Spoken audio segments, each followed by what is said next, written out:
Oi gente, no vídeo de hoje eu vou mostrar pra vocês todos os materiais que eu tenho que você pode usar pra dar acabamento, pra pintar e pra finalizar seu figure feito em impressora 3D.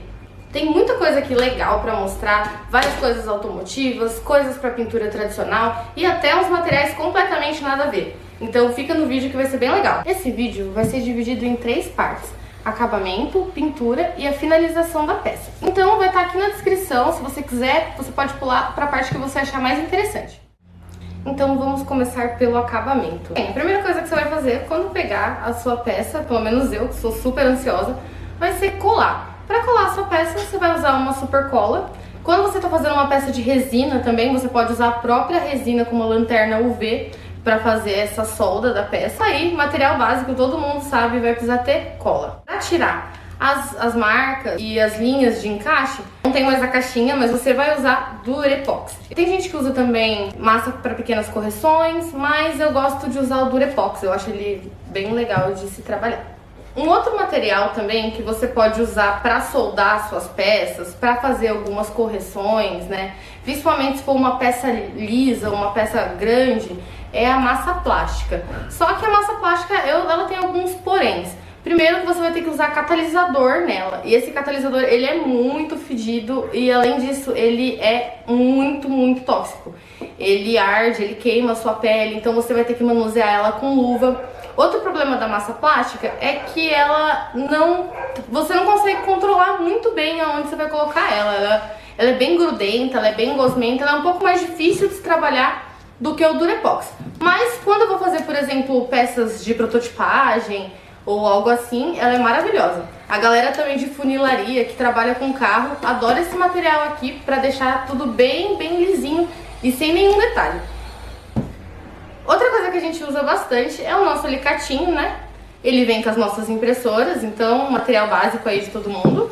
Tem também as lixas. Para lixar as peças, a gente costuma usar a lixa do tipo lixa d'água. Ela vai deixar o acabamento mais fino, um pouco mais liso e, como o nome diz, você vai usar ela com água para ter um resultado melhor. De tamanhos, eu costumo utilizar a lixa d'água 100 para acabamentos mais grossos, a lixa d'água 180 para aquele acabamento intermediário, aquela coisa que não precisa de muita lixa. E eu finalizo com a lixa 400, que é a lixa mais fina que eu uso. Mas se você quer dar um aspecto de polido, bem mais liso para sua peça, você pode chegar a usar até a lixa 1500. Bem, sua peça tá lá, colada, sem nenhuma marca de suporte mais. Você já deu aquela lixada marota nela. Agora você vai fazer o quê? Você vai vir para o primer. O primer, a galera mais usa e conhece esses aqui automotivos em spray, né? Pelo menos pelo que eu vejo nos grupos, a galera gosta bastante desse daqui. Eu recomendo a marca da Tecbond, é um primer muito bom.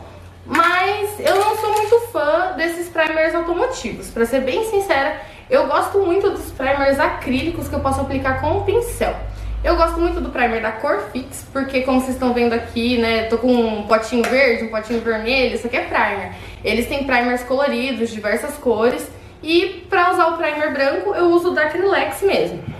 Outra alternativa, se na sua loja de artesanato aí do bairro você não achar nenhum primer, ou esse aqui tiver um pouquinho carinho e você não quiser comprar o automotivo, tem gente também que usa a base acrílica para fazer essa primeira demão de primer. Eu ainda não fiz teste suficiente para dizer se é bom, mas tá aí como uma opção para você utilizar como primer. Além desses aqui, né, que é o primer pronto e os primers que você pode aplicar com o pincel, também tem o primer PU, que você pode aplicar com a utilização de aerógrafo. Ele é um primer muito legal, porque você pode fazer tanto ele grosseiro quanto ele fino, ele é bem legal de se trabalhar, mas ele tem essa dificuldade de você ter que usar ele com um aerógrafo e você ter que usar solventes muito fortes, thinner, né, máscara, todo o material de proteção para poder utilizar esse material. Então ele não vai ser tão prático quanto você pegar o acrílico, que você pode aplicar com o pincel, fazer dentro da sua casa, por exemplo. E para aquele acabamento mais bruto, aquela coisa que tá mais bem zoada de você arrumar, você pode usar também a retífica. Eu recomendo, inclusive, nem ser essas retíficas muito grandes, que nem essa aqui que eu tenho. Eu acredito que a retífica de unha seja muito mais legal, porque o problema dessas retíficas é que eu uso PLA. e elas são muito fortes, né? Elas esquentam muito facilmente o plástico, o que acaba deformando a peça. Então, nem sempre a retífica vai ser lá muito viável para o seu acabamento, mas é um material legal de você ter, principalmente quando você tem aquelas coisas mais específicas de fazer furos, de encaixe e etc. Ela vai ser bem útil. Então vamos para a parte mais divertida, pelo menos para mim, que é a parte da pintura. Cara, para pintar você pode usar uma variedade enorme de produtos, enorme mesmo. Vai desde de materiais para pintura tradicional, bem, tinta é tinta e você pode sempre inventar e reinventar o que você está fazendo ali. Eu vou mostrar aqui algumas opções que eu tenho para mostrar e que você pode usar. Bem, tem as mais famosas, né, o que a gente mais está acostumado a utilizar, que são as nossas tintas da Acrylex. Eu gosto muito da Acrylex, eu acho uma marca muito legal, eles têm uma variedade boa de cores, eles têm um preço relativamente acessível, eu gosto da Acrylex. A gente também tem no mercado as tintas da Corfix, né? Eles também têm uma variedade bem legal. Numa linha de tinta um pouquinho mais intermediária, que é um pouquinho mais cara, a gente tem as tintas da Silver Bright. As tintas deles são bem pigmentadas, só que algumas são brilhantes, algumas são foscas, eu não acho o acabamento deles tão padrão, então algumas cores eu gosto, algumas cores eu não gosto. Mas eles têm uma linha de cores metálicas sensacional, então se você for comprar tinta metálica, dá uma olhadinha nas tintas da Silver Bright, que eu acho que você não vai se arrepender, são bem legais mesmo. E além das tintas, né, mais tradicionais para o hobby, a gente pode usar também tinta a óleo para aplicações muito específicas mesmo, ainda vai ter vídeo sobre isso no canal. A gente pode usar os nanquins, né, ou os inks, conhecido como ink, né, se quiser ser um pouquinho mais chique você fala ink, se você quiser ser do povão fala nanquim. Tem alguns materiais complementares, né, que é os washes. Muita gente conhece esses washes da Arsenal Craft, que é um material nacional que a gente tem, mas o wash também é aquela coisa que você pode fazer sua receitinha caseira, fazer alguma mistura com tinta, que você vai conseguir fazer ele em casa também facilmente. Você pode usar também as canetas, né? Canetas para fazer algum detalhe. Você tem também as tintas spray metálicas, né? Os cromados, ou tinta spray em geral, né? Por que não? E também que eu não tenho aqui pra mostrar, mas tem as tintas automotivas. Aí vai ter também uma variedade. Vai ter esmalte sintético, vai ter tinta Duco, tinta PU, né, poliéster. Tem vários tipos. E quando você for, né, utilizar as tintas automotivas e tudo mais, você vai ter que ter seu aerógrafo e seu compressorzinho pra fazer a aplicação, né? Você não vai conseguir, por exemplo, aplicar um esmalte sintético direito com o pincel. Fora que também essas tintas, né, elas requerem que você faça o uso de thinner e todo o material de proteção, máscara, luva, né, para não entrar em contato com a sua pele e não te causar algum problema de saúde no futuro. Para aplicar as nossas maravilhosas tintas, como eu falei, a gente tem o aerógrafo, a gente tem também os bons e velhos tradicionais pincéis, né, e aí vai do gosto de cada um quais pincéis ter. Eu já fiz um vídeo aqui no canal só sobre pincel, então se você quiser dar uma conferida lá. Eu gosto muito de usar potinhos, né, pratinhos, godês para colocar a tinta, para fazer as misturas. E muita gente também gosta e usa o wet palette. Eu não uso tanto, mas eu tenho quando eu quero fazer uma transição mais suave, quero fazer uma técnica de pintura um pouquinho mais avançada, a wet palette ajuda bastante. Eu esqueci de falar para que a gente usa aqui, né, o Veja, né, tipo, maluca lá com o Veja. O Veja, a galera usa o Vidrex, né, para diluir a tinta acrílica para utilizar no aerógrafo, fica melhor a adesão da tinta, ela facilita a diluição. Então, até o Veja, que é um material de limpeza X, ele pode ajudar, sim, né, e servir pra gente fazer nossa pintura de miniaturas.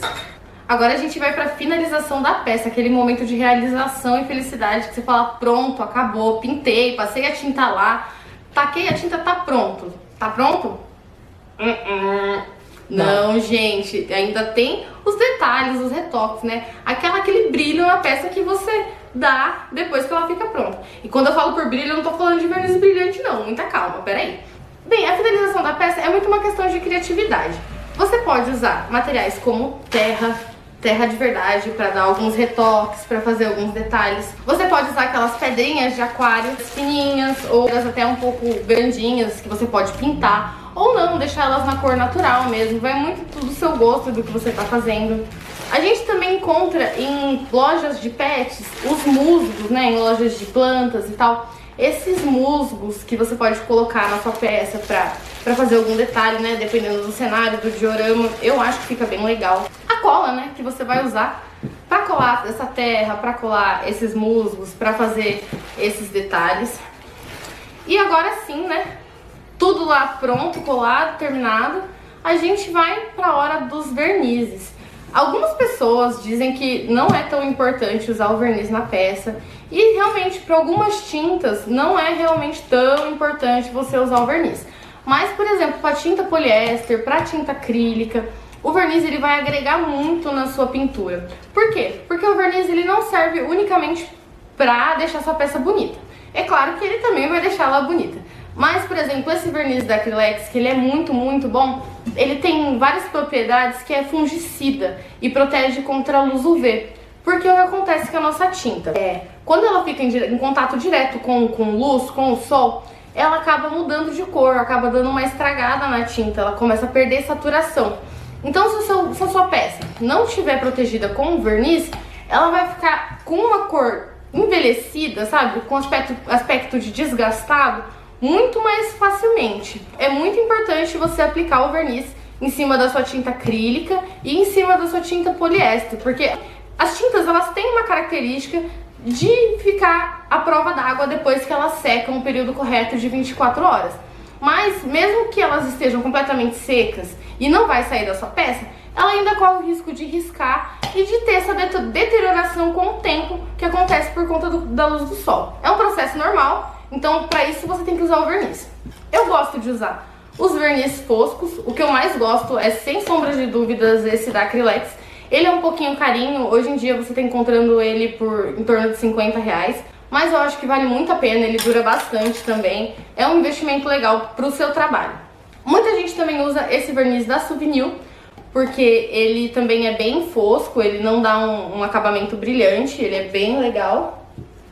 E eu também trabalho com verniz fosco da Colorgen. Só que tem um porém, esse verniz não é fosco de verdade, ele é um semi-brilho. Então, quando eu uso ele, é porque eu quero dar um acabamento brilhante. Aí, quando eu quero dar um acabamento super brilhante, aí eu uso o verniz brilhante mesmo da Colorgen, né? Porque esses aqui são mais em conta do que os da Acrylex. E se você usa aerógrafo, você pode utilizar esses vernizes aqui para uso de aerógrafo. Esse aqui, no caso, é brilhante, só que você tem que usar ele com catalisador, né, e com o thinner adequado e todo o processo de EPI que eu comentei antes, que os materiais automotivos necessitam. Se você tá com a grana muito apertada para o verniz spray da Acrylex, não gosta desses acabamentos brilhantes dos vernizes mais baratos, você sempre vai poder utilizar os vernizes em pincéis. Eles são bem baratinhos, custam entre 10 e 15 reais. E você vai encontrar dos dois tipos, tanto do fosco quanto do brilhante. Só um adendo, uma dica que eu dou quando você for utilizar esse tipo de verniz, é você dar 2, 3 demãos dele. Porque eu já apliquei ele uma vez e eu senti que uma demão não é o suficiente assim pra ele funcionar legal.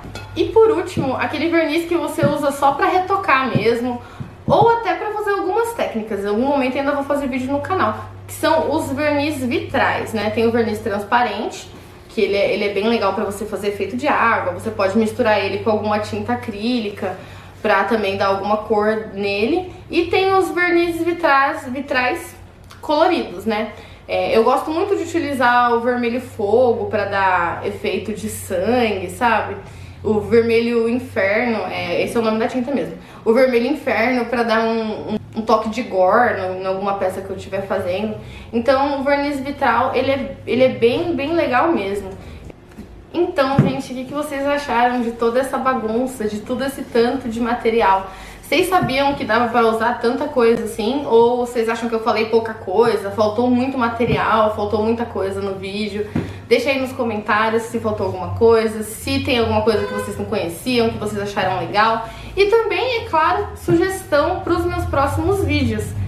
Agradeço para quem ficou até aqui. Até a próxima!